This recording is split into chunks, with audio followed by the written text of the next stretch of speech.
too, Anthony, man. Dynastride and run strong. Man, where'd you grow up? Where are you from? Dude, I'm from the 209.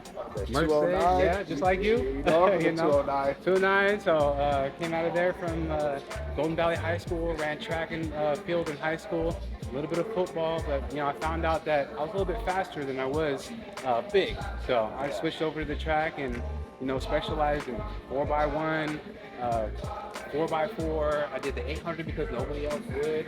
And I was just a team player. I jumped in on the relays and did my best in track. But when cross country came around, nobody was touching me. I was winning the races. I had a lot of competition in the school, but something about endurance running just works for me. I got that mentality where I can't fail. And even if I do fail, I'm gonna grow from it. So when you have that mentality, man, it's tough to beat it. Yeah. So long distance running just works for me, And then I've been able to go to college and compete with an international team. And then I was able to go to Colorado and train with the best runners in the world. I mean, Olympians, top 3 ranked Olympians. And I learned from them, I studied them. I actually lived with them for a short period of time. I saw what they ate, I trained with them in the morning. I came back and saw what they ate after they were finished training. So what does a long distance runner eat? Like what's that diet look like? So every long distance runner is a little bit different, but I recommend oatmeal in the morning with, whole grain, steel cut oatmeal, some blueberries and bananas. Blueberries for the antioxidants, bananas for the potassium, and the oatmeal for long sustaining energy, because we're long distance runners. And although we do want to use fat for energy, the speed is going to come from that glycogen. So we want to have some, you want to have some carbs in your system the night before, right? And then the morning of. After the run, it's real tough to eat. Stomach's all turning up. You just finish fight or flight. By the end of the run, you're depleted and your body's in emergency mode. So electrolytes, fluid, drinking carbs through a fluid is really helpful. But that's like right after the run. After that, brown rice and chicken. That's what I'm eating every day, a couple times a day. Because the brown rice is whole grain, it's a complex carbohydrate, it digests slow, so I'm not hungry 30 minutes later. And then the chicken's a simple protein, It's easy to make, it doesn't go rotten, you can meal prep it really easy. And you can leave it in the fridge for 3 days. A salad, can't do that, right? It's all soggy, and the vegetables are not fresh or anything like that. And then the staple pasta dinner, right? A bodybuilder would never do pasta dinner or rarely do pasta dinner unless they're bulking. Runners, we want that carb, whether it's quick or complex. We want both of them. We want as much calories as possible.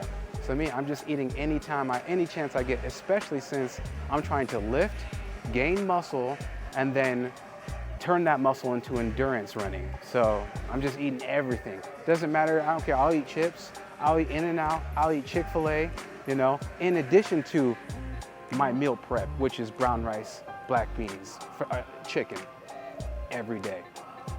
Nice. Burning through some calories. So yeah, I'm eating it all. But as long as I have the nutrients first, brown rice and chicken, then if I need some extra calories, I can get it real quick, protein shake here at SelfMade, right? I can get it real quick across the street and eat, some Mexican tacos, because my metabolism is firing so much that I'm gonna burn it before it even has a chance to settle into fat, right? Because I'm a lift right after, or I lifted right before.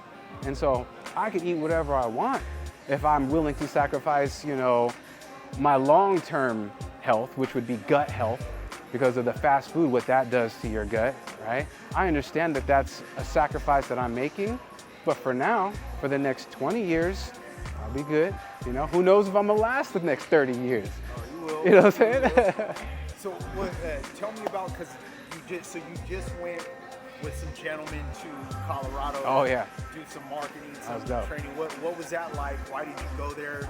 Yeah. What was that experience like? Oh man, it was a dream, man. I went to Colorado after my college coach had transferred from being an elite college coach to a professional running coach for the U.S. Army and his own, running program, which was called the American Distance Project. I didn't have anything to lose back then. My brother just died. He was shot and killed in the same streets that I grew up in. And at that point, I was like, all right, well, I got to do something.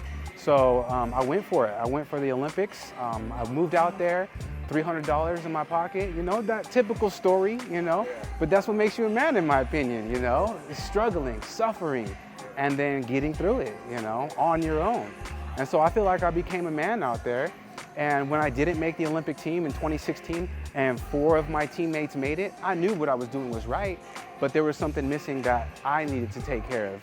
And for me, that was my mental state, right? I knew that I needed to provide a house and I needed to save money and I needed to do something because there's not a lot of money in endurance running, even at the professional level, right?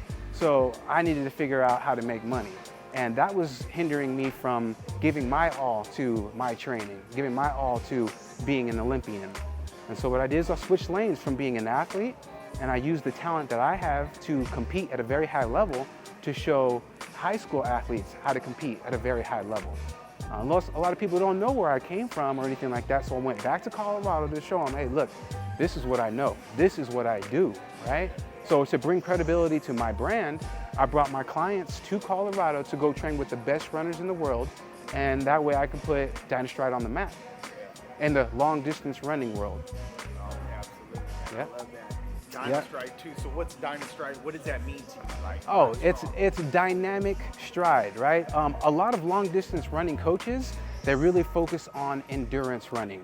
And a lot of them are actually scared to tell their athletes to go squat and go lift because a lot of people get injured squatting, lifting, lunging. And what I bring to the long distance running community is the knowledge of how to lift safely and lift in a way that's going to contribute to the performance of the long run, the performance of the intervals in a safe way that progressively develops an athlete from as young as 8 years old all the way to if I ever get a chance, and I do run with professional runners, right? I know how to incorporate strength training for the long distance runner. And I know how to incorporate plyometrics for the long distance runner.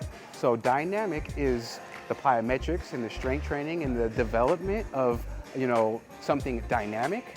And stride is for the long progression running. Dynamic stride, run strong. Love it, bro. Yeah, man. Yeah. Man, so I know you came back from Colorado, man. The whole time you were out there, I was like, dude, I was watching. I was like, man, Anthony's really doing it.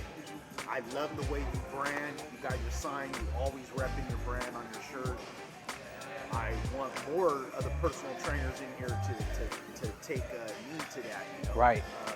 Really branding yourself. Right. You know, that's something that a lot of personal trainers are missing. You know? Right, right. They're approaching it as just being a personal trainer instead of like Right. building a real brand Right. and a culture behind their training methods.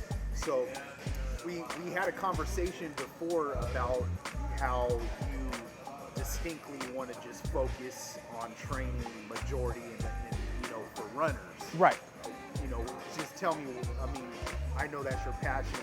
Why do you only choose to focus on that niche? You know, I know that's your brand, but just tell me a little bit about why you want to stay on that niche. Yeah.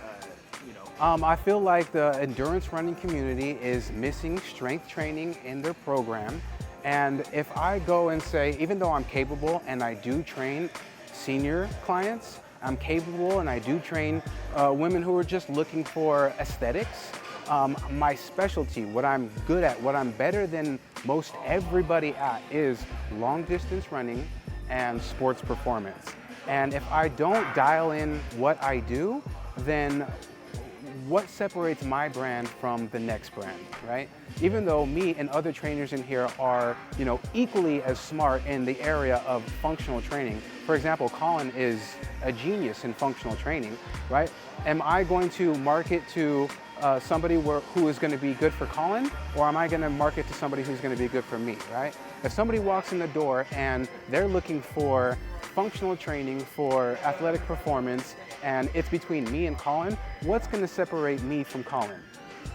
The endurance portion of, you know, the training. So that way you can make an easy decision, be like, okay, this person's looking for endurance running, I'm gonna send them to Anthony, right? Because it's something that is top of your mind. You know that it's running, right? So I'm making it my brand because this is where I feel is gonna be most productive with my time.